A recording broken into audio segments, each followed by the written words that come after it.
जो आंकड़ा मैं आपको बताने वाला हूं उससे आपके होश उड़ जाएंगे। 15 करोड़ रुपए, ये वो रुपए हैं, इतने रुपए जस्टिस यशवंत वर्मा के घर से मिले जब 14 मार्च को उनके घर में आग लगी। यह आंकड़ा मेरा नहीं है दोस्तों, दैनिक भास्कर ने अपनी पड़ताल में पाया है कि 15 करोड़ रुपए, जी हां, इतने रुपए जस्टिस यशवंत वर्मा के घर से मिले हैं। अब तक दिल्ली हाईकोर्ट के जज जस्टिस यशवंत वर्मा खामोश हैं। सुप्रीम कोर्ट ने उनका ट्रांसफर वापस इलाहाबाद हाईकोर्ट कर दिया है। सबसे बड़ी बात, इंडियन एक्सप्रेस की माने तो सुप्रीम कोर्ट के पास वो वीडियो है, सुप्रीम कोर्ट के कोलिजियम के पास वो वीडियो है जिसमें इस बात का सबूत है कि एक कमरे के अंदर करोड़ों रुपए मिले। और बात यहां नहीं रुकती, इस आंकड़े का जिक्र दैनिक भास्कर भी कर रहा है।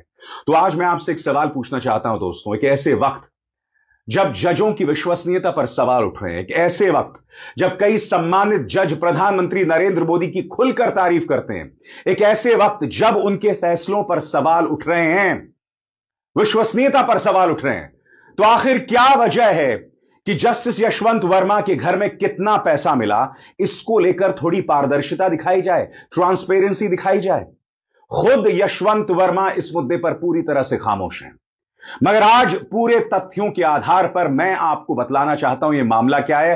हालांकि सुप्रीम कोर्ट ने स्पष्ट कर दिया है कि उन्हें जो ट्रांसफर किया गया था इलाहाबाद हाईकोर्ट का, उनके घर में जो आग लगी और पैसे की बरामदगी से उसका कोई लेना देना नहीं है।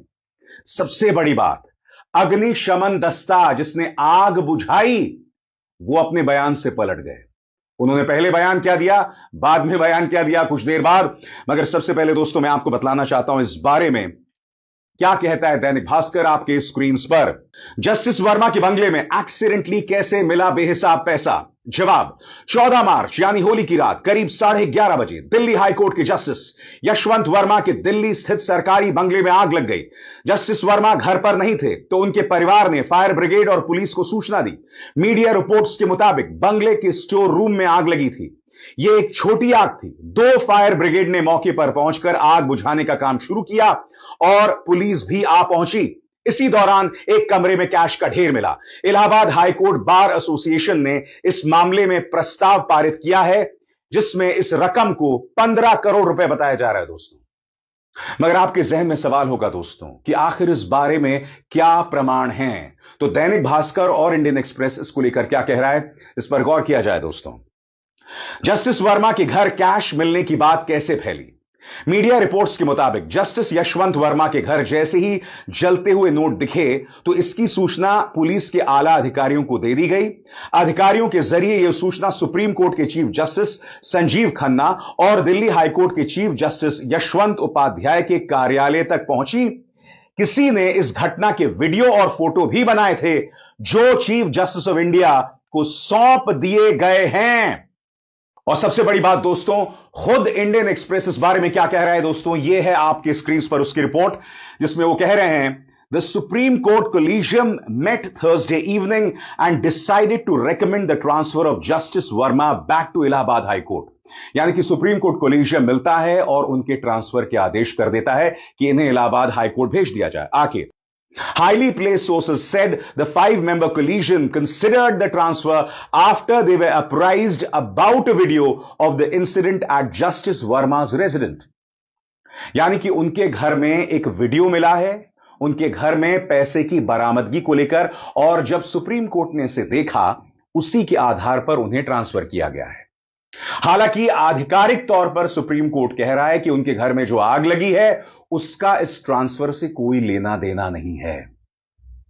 सबसे बड़ी बात, आज एक पूर्व जज जस्टिस एस.एन. ढींगरा कह रहे हैं कि जजों में खुलकर भ्रष्टाचार होता है।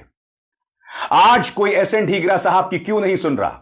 सबसे बड़ी बात, क्या जस्टिस यशवंत वर्मा को सामने आकर नहीं कहना चाहिए कि अगर उनके घर में पैसा बरामद हुआ है तो यह पैसा कहां से आया? वो खामोश कब तक रहेंगे? सबसे बड़ी बात, सुप्रीम कोर्ट का कोलिजियम इस बारे में वो वीडियो जारी क्यों नहीं करता है? आखिर देश की जनता को क्यों अंधेरे में रखा जा रहा है? आज ये कार्यक्रम मैं आपके सामने क्यों कर रहा हूं दोस्तों? क्योंकि हर गुजरते दिन के साथ जजों की विश्वसनीयता पर सवाल उठ रहे हैं और सवाल सिर्फ हाईकोर्ट के जजों पर नहीं, सुप्रीम कोर्ट के जजेस पर भी उठ रहे हैं। मैं आपके सामने 5 मिसाल बताऊंगा जिसमें जजों ने प्रधानमंत्री की खुलकर तारीफ की है। बड़ा प्रश्न दोस्तों, जब जज सत्ता पक्ष की तारीफ करेंगे तो क्या उनसे इंसाफ की उम्मीद की जा सकती है? उससे भी बड़ी बात, ऐसा क्यों है कि रिटायरमेंट के बाद यह जज भाजपा की मदद से किसी राज्य के गवर्नर बना दिए जाते हैं या राज्यसभा भेज दिए जाते हैं? ऐसा कैसे होता है कि chief justice of India supreme court के घर में जब गणेश जी की पूजा होती है तो स्वयं प्रधानमंत्री अवतरित हो जाते हैं? मैं बात पूर्व सीजेआई चंद्रचूड़ की कर रहा हूं। मगर जो मामला जस्टिस यशवंत वर्मा के मामले में हुआ है, मैं आपको बतलाना चाहता हूं कि जस्टिस एस.एन. ढींगरा ने इस बारे में क्या कहा है आपके स्क्रीन पर। Retired justice SN. ढींगरा ने कहा, इसमें कहने को क्या है, न्यायपालिका में भ्रष्टाचार कोई नई बात नहीं है, ये तो काफी समय से चला आ रहा है, इस पर कार्रवाई होनी चाहिए। उन्हें खुद भी इसका पता है, लेकिन इसे सुधारने और भ्रष्टाचार खत्म करने के लिए कोई ठोस कदम नहीं उठाया गया। आज भी भ्रष्टाचार बढ़ता जा रहा है और आम आदमी को इसकी मार झेलनी पड़ रही है। सबसे बड़ी बात यह कि हाईकोर्ट और सुप्रीम कोर्ट के जजों के लिए कोई सख्त नियम है ही नहीं। जब इस मामले में नोट बरामद हुए तो सुप्रीम कोर्ट को तुरंत एफआईआर दर्ज करने की अनुमति देनी चाहिए थी। जैसे आम आदमी के खिलाफ एफआईआर दर्ज होती है, वैसे ही जज के खिलाफ भी होनी चाहिए और फिर आगे की कार्रवाई होनी चाहिए थी। मैं आपको बतलाना चाहता हूं दोस्तों, यह मामला राज्यसभा में कांग्रेस के नेता जयराम रमेश ने उठाया और इस पर उपराष्ट्रपति और राज्यसभा के सभापति जगदीप धनखड़ क्या कहते हैं, इस पर गौर किया जाए दोस्तों। न्यायाधीश के आवास पर नकदी का मामला तुरंत सामने नहीं आया। अगर किसी राजनेता के साथ ऐसा होता तो वो तुरंत एक टारगेट, एक नौकरशाह, एक उद्योगपति बन जाता है। एक दिन एक सिस्टमिक प्रतिक्रिया सामने आएगी जो पारदर्शी, जवाबदेह और प्रभावी होगी। मैं आपसे पूछना चाहता हूं, यह फर्क क्यों? याद कीजिए दोस्तों, ममता बनर्जी के एक करीबी मंत्री थे, उनके घर में करोड़ों रुपए बरामद हुए थे। वो वीडियो सामने उभर कर आया था, उस पर कितना बवाल हुआ था। इसके अलावा याद कीजिए, भारतीय जनता पार्टी के कई नेताओं के घर में करोड़ों बरामद हुए थे, हालांकि मीडिया ने उस पर चर्चा तक नहीं की। आज सुप्रीम कोर्ट बार एसोसिएशन से जुड़े विकास सिंह कुछ अहम सवाल उठा रहे हैं और हम इन सवालों को नजरअंदाज नहीं कर सकते। वो क्या कह रहे हैं, उस पर गौर किया जाए। यह बहुत गंभीर मामला है क्योंकि लोग न्यायपालिका पर भरोसा करते हैं और अगर किसी जज के घर इसी तरह की नकदी बरामद होती है और उसकी कोई ठोस सफाई नहीं दी जाती तो इसे गंभीरता से लिया जाना चाहिए। सिर्फ ट्रांसफर कर देना कोई समाधान नहीं है। पहले एक इन हाउस जांच होनी चाहिए, उन्हें इस्तीफा देने के लिए कहना चाहिए और कोर्ट की कार्रवाई नहीं संभालनी चाहिए। यह न्यायपालिका की साख को हिला देता है। सवाल तो बहुत वाजिब है ना दोस्तों, क्योंकि यह मत भूलिए कि इससे पहले भी कई जजों ने विवादास्पद बयान दिए हैं, जहरीले बयान दिए हैं। मैं पूरी जिम्मेदारी के साथ कह रहा हूं, जहरीले बयान दिए हैं, मगर उन पर कोई कार्रवाई नहीं हुई। क्या जवाबदेही तय की गई है बताइए? आपकी स्क्रीन पर यह शेखर यादव, इलाहाबाद हाईकोर्ट के जज, इन्होंने संविधान की धज्जियां उड़ा दी थी। कहा था कि इस देश में इंसाफ बहुमत के हिसाब से होगा, यानी हिंदुओं के हिसाब से होगा। क्या एक जज को ऐसा कहना चाहिए? सबसे बड़ी बात, वो मुसलमान बच्चों तक को नहीं बख्श रहे थे कि इनकी परवरिश ऐसी होती है और हिंदुओं की परवरिश ऐसी होती है। सुनिए उन्होंने क्या कहा था। हमारे यहां बच्चा पैदा होता है, बचपन काल से उसको ईश्वर की ओर बढ़ाया जाता है, वेद मंत्र पढ़े जाते हैं, अहिंसा के बारे में ले जाया जाता है, तमाम चीजें बताई जाती हैं। लेकिन आपके साथ आपके यहां तो बचपन से बच्चे को सामने रख करके वध किया जाता है पशुओं का। तो आप कैसे अपेक्षा करते हैं कि सहिष्णु होगा, वो उदार होगा? और यह बात इन्होंने विश्व हिंदू परिषद के कार्यक्रम में कही थी। एक जज का वहां क्या काम, मगर सबसे बड़ी बात, वो वहां गए, न सिर्फ वहां पर गए, उन्होंने इस तरह की बात वहां पर कही। क्यों? क्या कार्रवाई हुई उन पर बताइए? आवाज, शोर बहुत हुआ, मगर कार्रवाई कुछ नहीं हुई। आपकी स्क्रीन पर यह है चीफ जस्टिस ऑफ इंडिया, पूर्व chief justice of India D Y Chandrachud. इन्हें मैं भी हीरो मानता था दोस्तों। इस तस्वीर में देखिए, प्रधानमंत्री नरेंद्र मोदी उनके घर में पहुंचे हुए हैं, गणेश पूजा हो रही है। क्या पूर्व सीजेआई ने राहुल गांधी को भी निमंत्रण दिया था?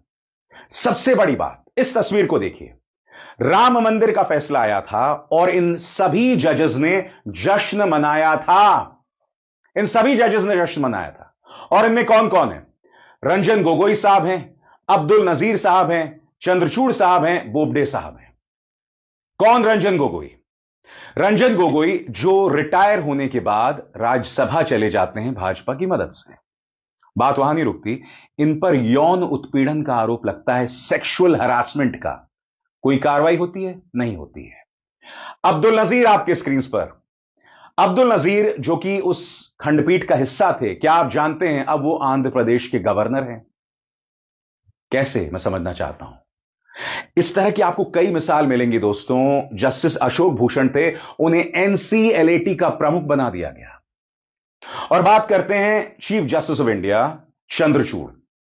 चंद्रचूड़ साहब ने 3 अहम फैसले सुनाए, मगर उन 3 अहम फैसलों में कई सवाल उठते रहे। मसलन उन्होंने इलेक्टोरल बॉन्ड्स को खत्म कर दिया। मगर सीधा सा सवाल दोस्तों, आपने खत्म तो कर दिया, मगर इलेक्टोरल बॉन्ड्स के जरिए किस तरह से गुप्त तरीके से उद्योगपति किस पॉलिटिकल पार्टी को पैसा देते रहे, उसमें आपने क्या जांच बिठाई? आपने यह तक कहा कि जिस तरह से उद्धव ठाकरे की सरकार को हटाया गया वो गैर संवैधानिक है, मगर चंद्रचूड़ साहब ने एकनाथ शिंदे की सरकार को चलने दिया। सबसे बड़ी बात, चंडीगढ़ के मेयर चुनावों में जब अनिल मसीह लोकतंत्र की चोरी कर रहा था, तब आपने फैसला सुनाया, मगर आपने अनिल मसीह पर क्या एक्शन लिया? वो आज भी भाजपा में बना हुआ है, अब भी हुड़दंग मचा रहा है। यानी कि चंद्रचूड़ साहब फैसला तो सुनाते थे, मगर उस फैसले का कोई बहुत ज्यादा नुकसान भाजपा को नहीं होता था। और सबसे बड़ी बात, ये जो 5 जजेस राम मंदिर के फैसले पर जश्न मना रहे थे, मैं आपसे एक सवाल पूछना चाहता हूं, क्या जजेस को ऐसा करना चाहिए? जाइए और उस फैसले को खंगालिए दोस्तों, आपको पता चलेगा। और ये बहुत मैं जिम्मेदारी के साथ कह रहा हूं, उस पूरे फैसले में पहली बात तो यह लिखा हुआ था कि आजादी के बाद जब रामलला की मूर्तियां स्थापित की गई, वो पूरी तरह से गैर कानूनी था, नंबर 1। नंबर 2, पूरे फैसले में कहीं पर भी यह नहीं लिखा हुआ है कि जिस बाबरी को तोड़ा गया उसके नीचे राम मंदिर था। फिर भी फैसला राम मंदिर के पक्ष में आया। मैं उसमें नहीं जाना चाहता हूं, अब वो पुरानी बात हो गई। मगर आप देख रहे हैं किस तरह से उन 5 जजेस में शामिल 3 जजेस पर लगातार सवाल उठ रहे हैं। रंजन गोगोई पर सेक्सुअल हरासमेंट का केस था। जिस महिला ने उन पर यह आरोप लगाया, उसके फोन में पेगासस, उसके फोन की जासूसी की गई।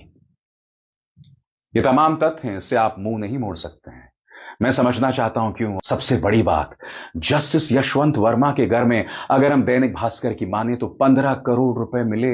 क्या देश की जनता को जानने का अधिकार नहीं है कि ये 15 करोड़ कहां से आए? आप घर में 1 लाख 2 लाख रखें, बात समझ आती है साहब।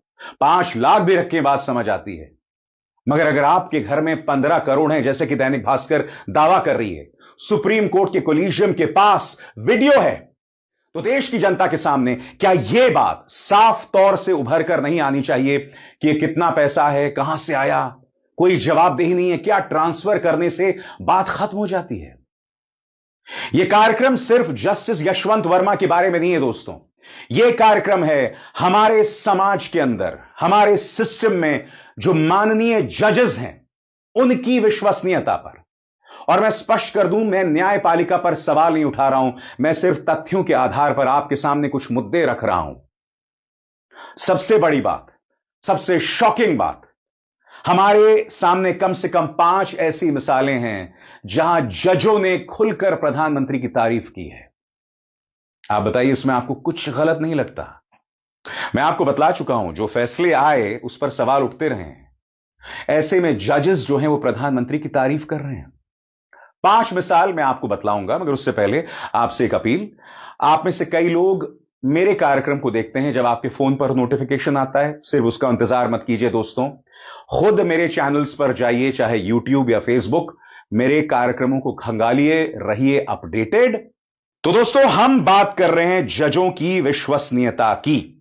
जी हां, हम बात कर रहे हैं जजों की विश्वसनीयता की। और अब एक एक करके मैं आपका परिचय करा रहा हूं उन जजों से जिन्होंने खुलकर प्रधानमंत्री नरेंद्र मोदी की तारीफ की। सबसे पहले आपके स्क्रीन पर यह हैं justice M.R. Shah, justice MR Shah ने कहा, Modi is a model, he is a hero. खुद बताइए दोस्तों, जब एक जज देश के प्रधानमंत्री को हीरो मानेगा तो क्या निष्पक्षता से फैसले की उम्मीद की जा सकती है? जस्टिस एमआर शाह ने क्या कहा, पढ़ के सुनाना चाहता हूं आपको। मोदी एक मॉडल हैं, वो एक हीरो हैं। पिछले 1 महीने से यही बोला जा रहा है। सोशल मीडिया पर हजारों क्लिपिंग्स हैं, अखबार भी रोज यही छाप रहे हैं। मैं आपके सामने एक तथ्य रखना चाहता हूं। आपको याद है राहुल गांधी की सांसदी चली गई थी? कैसे गई थी? पहले गुजरात की एक निचली अदालत ने फैसला सुनाया और उसके बाद गुजरात की एक ऊपरी अदालत ने उस फैसले पर मोहर लगाई। इत्तेफाकन दोनों जो फैसले आए थे उनमें से एक जज माया कोडनानी